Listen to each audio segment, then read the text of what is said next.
کہ یہ فرشتے جو ہمارے اعمال کو لکھنے پر مامور ہیں، اعمال نامہ جو ہوتا ہے ہمارا وہ کیسا ہے، اچھا ہے یا خراب ہے؟ جیسے کہتے ہیں نا کہ ان کی فائل گڈ فائل ہے، کیا کہتے ہیں اس کا کچھ لفظ بولا جاتا ہے نا کہ ان کی پروفائل بہت بڑھیا ہے نا، اور ان کی فائل بہت خراب ہے، اس پر کوئی لین دین ان سے نہیں کیا جا سکتا، ان سے کوئی معاملہ نہیں کیا جا سکتا۔ تو وہ جو ہماری پروفائل دنیا والے اپنے حساب سے بناتے ہیں، ایسے ہی ایک پروفائل بنتی ہے جو کرامن کاتبین بناتے ہیں، جس میں ہماری نیکیاں لکھی جاتی ہیں اور ہماری برائیاں لکھی جاتی ہیں۔ اس میں بھی ہمارے اختیار میں ہے کہ اس پروفائل کو ہم درست کریں، بہترین بنا لیں یا برباد کر لیں۔ اس کو کیسے درست کریں؟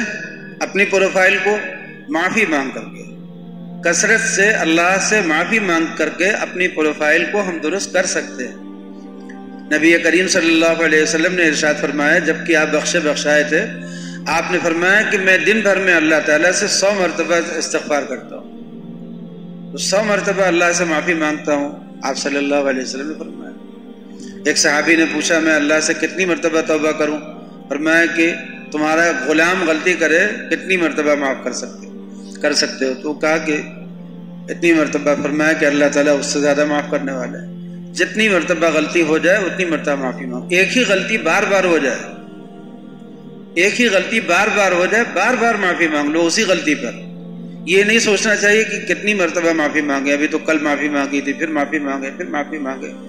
جتنی مرتبہ بھی وہ غلطی ہو اتنی مرتبہ معافی مانگو۔ 100 مرتبہ غلطی ہو تو 100 مرتبہ معافی مانگو۔ اللہ سے یہ مت شرماؤ کہ کتنی مرتبہ معافی مانگے۔ یہ شرمانا بندوں کے ساتھ تو ہو سکتا ہے، اس لیے کہ بندوں کا دل چھوٹا محدود ہے، لیکن اللہ تو بہت بڑا ہے۔ جب ہم اللہ اکبر کہتے ہیں، الحمدللہ کہتے ہیں، اب آپ سوچیں کہ انسانوں کی حیثیت اس زمین میں کتنی ہے؟ کچھ بھی نہیں ہے۔ اگر اس زمین کے گولے کو جو 26,000 کلومیٹر کا ہے، اگر اس زمین کے گولے کو آپ ٹکڑے کریں تو کتنے ہزار ٹکڑے کرنے کے بعد جا کر کے ایک انسان کا ٹکڑا بنے گا؟ تو اسی زمین کے گولے سے ہم کتنے چھوٹے ہیں۔ ایسے غور کریں کہ ہماری کوئی حیثیت ہی نہیں ہے، چھوٹی ایسے ہی کچھ حیثیت بنے گی۔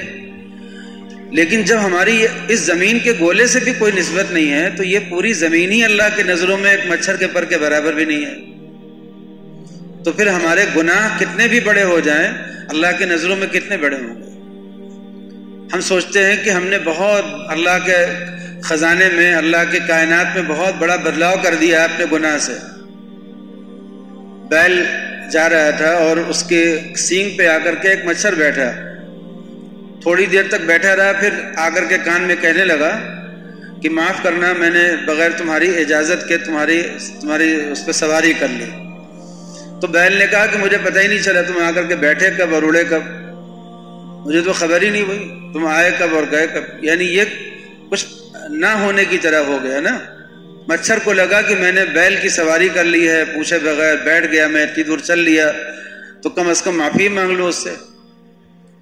لیکن ایسے ہی بندہ جو ہے، جو بڑے سے بڑے گناہ کرتا ہے، وہ سارے گناہ کرنے کے بعد، سارے انسان مل کر کے سارے گناہ کرنے کے بعد بھی اللہ کی کائنات میں ایک ذرہ نہیں ہلا سکتے، اس لیے کہ اللہ کی کائنات بہت بڑی ہے، بہت بڑی ہے۔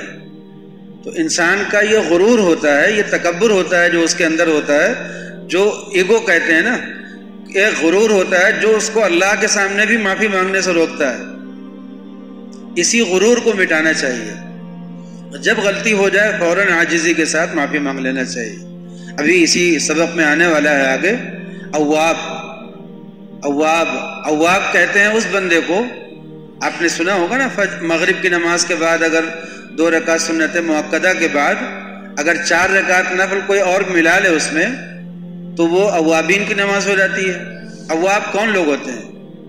اواب کہتے ہیں ان لوگوں کو جو تنہائی میں اپنے گناہوں کو یاد کریں اور اللہ سے معافی مانگیں۔ یعنی جہاں پر کسی انسان کو، کوئی انسان کا دخل نہیں ہے، گزر نہیں ہے، تنہائی ہے، وہاں پر یاد کیا کہ ہم سے آج دن بھر کیا غلطی ہوئی، وہ غلطی یاد کر کے پھر اللہ سے معافی مانگ لی۔ یہی مغرب کی نماز میں جب آدمی کھڑا ہو تو وہ جو 6 رکعت پڑھنا ہے مغرب کے بعد، اس 6 رکعت میں کیا کرے؟ کہتے ہیں کہ بھائی ہم نے سورہ پڑھ لی، سورہ ملا لی، سورہ فاتحہ پڑھ لی، سورہ ملا لی، رکوع کر لیا، تسبیح پڑھ لی، سجدہ کر لیا، یہ سب کریں، مگر اس 6 رکعت میں خاص طور پر جو کام کرنا ہے وہ اپنے دن بھر کے اعمال کا جائزہ لینا ہے کہ آج ہم سے صبح سے شام تک میں کیا کیا غلطی ہوئی، اور اپنی غلطی کو یاد کر کے اس کا حساب کر کے اس کی معافی کرنا ہے۔ یہی ہے اپنی شیٹ کو، اپنی پروفائل کو صاف کرنے کا طریقہ نا، اپنی پروفائل کو درست کرنے کا طریقہ یہی ہے۔ تو وہ جو اواب جو لوگ ہوتے ہیں، یہ کون لوگ ہوتے ہیں؟ اواب کے معنی کیا ہے؟ اواب کے معنی ہے جیسے کوئی بچہ گھر سے بھاگ جائے، غصہ کر کے گھر سے نکل گیا، پھر اس کے بعد تھوڑی دیر میں اس کو پچھتاوا ہوا، واپس آ گیا۔ تو جب کوئی بچہ گھر سے باہر نکل جائے چھوڑ کر کے پھر واپس آ جائے تو واپسی کے سفر کو اواب کہتے ہیں، یعنی واپسی کے سفر کرنے والے کو اواب کہتے ہیں۔ تو ایک بچہ جو ہے، اللہ کا ایک بندہ، وہ صبح میں اپنے گھر سے نکلا، کام پہ گیا، اور جا کر کے اس نے دن بھر اپنی ڈیوٹی پر رہا، کہیں نظر کی غلطی ہوئی، کہیں زبان کی غلطی ہوئی، کہیں کان کی غلطی ہوئی، کہیں دل کی غلطی ہوئی، کچھ نہ کچھ شام تک گڑبڑ ہوتی رہی۔ مغرب کی نماز میں اس نے 2 رکعت سنت مؤکدہ کے بعد 4 رکعت اور ملائی۔ اس نے کہا کہ میں اپنا ذرا دن بھر کا جائزہ لے لوں کہ آج مجھ سے صبح سے شام تک کیا کیا ہوا۔ نمازی میں جائزہ لیتا رہا۔ نماز کے اندر اپنے نیک اعمال کا اور برے اعمال کا حساب لگانا یہ خشوع کے خلاف نہیں ہے، یہ نماز میں دل لگانے کا ایک طریقہ ہے۔ تو اس نے اپنے نیک اعمال کو سوچا اور دل میں اللہ کا شکر ادا کیا کہ الحمدللہ یہ نیک کام ہوا آج مجھ سے، اور دن بھر اس نے اپنی برائیوں کو سوچا، دن بھر کی، آج یہاں گئے وہاں گئے، یہ غلطی ہوئی وہ غلطی ہوئی، اپنی سب غلطیاں سوچا اور ان غلطیوں پر اللہ سے معافی مانگ لی۔ یا اللہ آج مجھ سے یہ گناہ ہوئے، میں معافی مانگتا ہوں، توبہ کرتا ہوں۔ تو جب کوئی بندہ تنہائی میں اپنے گناہوں کو یاد کر کے اس کی معافی مانگے تو اس بندے کو کیا کہتے ہیں؟ اواب کہتے ہیں۔ اور جو لوگ مغرب کی نماز کے بعد 6 رکعت نفل نماز پڑھتے ہیں، ایسے لوگوں کو کیا کہا گیا ہے؟ اوابین کہا گیا ہے۔ اوابین جمع کا صیغہ ہے، جیسے فرشتے ہیں کرامن بتایا ہم نے کاتبین، ایسے ہی اوابین بھی جمع کا صیغہ ہے۔ ان بندوں کو کہا جاتا ہے جو اللہ سے اپنی غلطیوں کی معافی مانگتے ہیں۔ ایک بزرگ کہتے ہیں کہ اواب اس بندے کو کہا جاتا ہے، اواب اس بندے کو کہا جاتا ہے جو ہر لمحہ اپنی غلطیوں کا حساب کرے اور معافی مانگتا ہے۔ حضرت مولانا علی میاں صاحب نور اللہ مرقدہ، اللہ تعالیٰ نے ان کو دنیا بھر میں دین کی بات پہنچانے کا ذریعہ بنایا۔ ابھی ماضی قریب میں ان کا انتقال ہوا، کچھ مدت پہلے، غالباً 2000 میں ہوا انتقال، جی 99 میں، ہاں تو 99 کے آخر میں ہوا ہوگا، دسمبر میں نا، جی آخری دسمبر میں ہوا۔ تو حضرت مولانا علی میاں صاحب نور اللہ مرقدہ کو اللہ تعالیٰ نے دین کا مبلغ اور دین کا خادم بنایا، اس طرح سے کہ ساری دنیا میں دین کی بات پہنچانے والے بنے۔ جتنے اسلامی ممالک ہیں، جتنے بادشاہ ہیں، جتنے ادارے ہیں، یونیورسٹیاں ہیں، کالج ہیں جو اسلامی ہیں، مسلمان جن کو چلاتے ہیں، ان سب جگہوں پر حضرت مولانا کی کتابیں پہنچی، حضرت مولانا کے رسالے پہنچے، حضرت مولانا کے وعظ پہنچے، لوگوں نے ان سے استفادہ کیا اور مولانا نے ان کو ان کا بھولا سبق یاد دلایا۔ تو ایک فقیر جو ہندوستان کے ایک تکیے میں گوشے میں بیٹھا ہوا تھا، فقیر ہی کہنا چاہیے اس لیے کہ انہوں نے کبھی دنیا کو اپنے پاس آنے نہیں دیا، شاہ فیصل ایوارڈ ملا تھا انہیں، وہیں پر انہوں نے تقسیم کر دیا اسے، ایک پائی اپنے پاس نہیں رکھی۔ اور کبھی بھی وہ عموماً ایسا ہوتا تھا کہ اتنے لمبے لمبے سفر کرتے تھے، امریکہ جاتے تھے، یہاں جاتے تھے، وہاں جاتے تھے، اتنے لمبے اسفار کرتے تھے، مگر ان کے پاس پیسے اپنے نہیں ہوتے تھے۔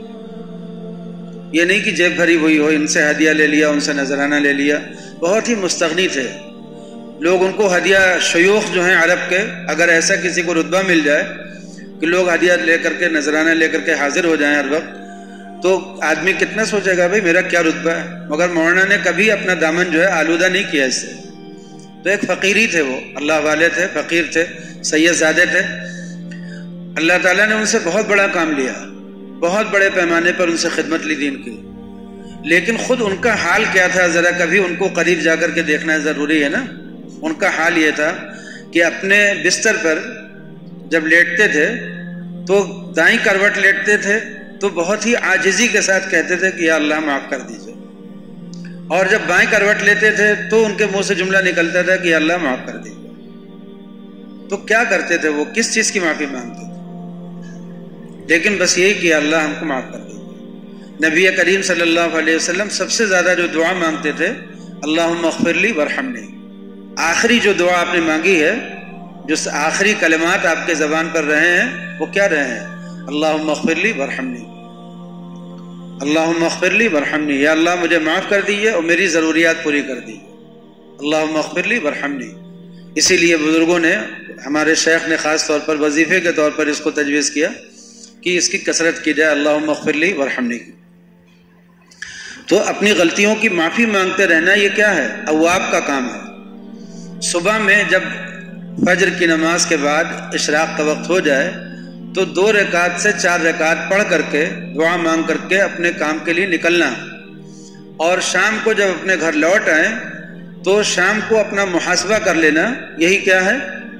یہی ہے نیک لوگوں کا طریقہ. تو شام کو جب لوٹیں تو اواب بن جائیں، اور صبح میں جب لوٹیں، صبح میں جب کام پہ نکلیں تو اللہ سے دعا مانگ کر کے نکلیں.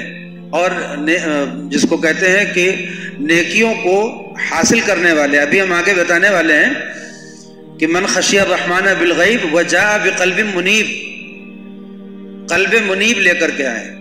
تو قلب منیب کا مطلب یہ ہوتا ہے، منیب کہتے ہیں ایسے شخص کو جو جس کے دل میں انابت ہو، جس کے دل میں خشوع ہو. خشوع کہتے ہیں دھیان اللہ کی طرف ہو، دھیان اللہ کی طرف ہو. جیسے ہم صبح میں نماز پڑھ کر کے نکلے، اب رات تک شام تک باہر اپنے کاموں پر ہیں، لیکن دل میں اللہ ہی کا خیال بیٹھا ہوا ہے، دل میں اللہ کا خیال ہے. یہ کیا ہے؟ انابت کہلاتی ہے. ذرا سی کوئی غلطی ہوئی، احساس ہو گیا غلطی ہو رہی ہے. ذرا کوئی نیک کام کیا، احساس ہوا کہ نیک کام ہو رہا ہے الحمدللہ. تو دن بھر اپنی نگرانی رکھنا اور اپنے دل کو اللہ کے ساتھ جوڑے رکھنا، اس کو کہتے ہیں خشوع. بزرگوں نے لکھا، حضرت جلال آبادی کے وہاں عصر کی نماز سے پہلے جتنے حضرت کے خانقاہ میں لوگ رہتے تھے وہ جاتے تھے، حضرت بیٹھے ہوئے اپنی جگہ پر نشست پر خطوط کا جواب لکھتے رہتے تھے حضرت. تو مریدین جو ہیں وہ جا کر کے ایسے بیٹھ جاتے تھے، لائن سے، ایسے ترتیب سے بالکل صف لگا کر کے ایسے بیٹھ جاتے تھے. اس کے بعد وہاں بیٹھ کر کے وہ کیا کرتے تھے؟ اب حضرت تو بات کر نہیں رہے ہیں، حضرت تو اپنے خطوط لکھنے میں مصروف ہیں، لیکن لوگ کیا کریں؟ وہاں پہ وظیفہ یہ تھا کہ اللہ حاضری اللہ ناظری، اللہ حاضری اللہ ناظری. اللہ حاضر ہے اور اللہ مجھے دیکھ رہا ہے، اللہ میرے پاس موجود ہے اور اللہ مجھے دیکھ رہا ہے. یہی وظیفہ ان کو زبان سے کہنا بھی تھا اور دل میں اسی کا تصور رکھنا تھا. اور بس ایسے لوگ جا کر کے ایسے بیٹھ جاتے تھے، 2 زانو بیٹھتے تھے جیسے نماز میں بیٹھتے ہیں، اور بیٹھ کر کے اس کے بعد اللہ حاضری اللہ ناظری، بس یہی اتنا جملہ، اللہ حاضری اللہ ناظری. پھر 15 منٹ کا ایک مراقبہ ہوتا تھا یہ اللہ حاضری ناظری کا. 15 منٹ کے بعد حضرت متوجہ ہوتے تھے، یا بیچ میں بھی کبھی کوئی بات کہہ دیتے تھے.